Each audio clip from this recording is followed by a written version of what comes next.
তিন দিন ধরে অঙ্গনবাড়ির খাবার থেকে বঞ্চিত গর্ভবতী মা ও শিশুরা। তালাবন্ধ অবস্থায় রয়েছে অঙ্গনবাড়ি কেন্দ্র। পশ্চিম মেদিনীপুর জেলার চন্দ্রকোনা ২ নম্বর ব্লকের পলাশচাপড়ি ৩২ নম্বর আইসিডিএস কেন্দ্রে ধরা পড়ল এমন ছবি।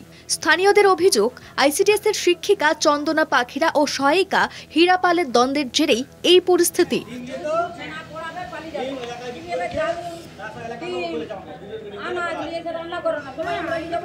সহায়িকার বিরুদ্ধে খাবারে ৯/৬ অভিযোগ শিক্ষিকা চন্দনা পাখিরার। এই অপরাধমূলক কাজে জোর করে তাকে জড়ানোর দাবিও করেন তিনি। অপরদিকে শিক্ষিকার সমস্ত অভিযোগ অস্বীকার করেন হীরা পাল। চরমে ওঠে তাঁদের বিবাদ, যার ফল ভুগতে হচ্ছে শিশু ও গর্ভবতী মায়েদের। বলুন কি সত্য? বলছে আমাকে ভাতের দিনে ৭০টা ডিম বেরাবে, তার মধ্যে ৫০টা সিদ্ধ হবে, ২০টা কাঁচা। ৭০টা বিলি হয়ে গেলে ২০টা কাঁচা থাকবে, ২০টা ১০টা আমার, 10টা তোমার।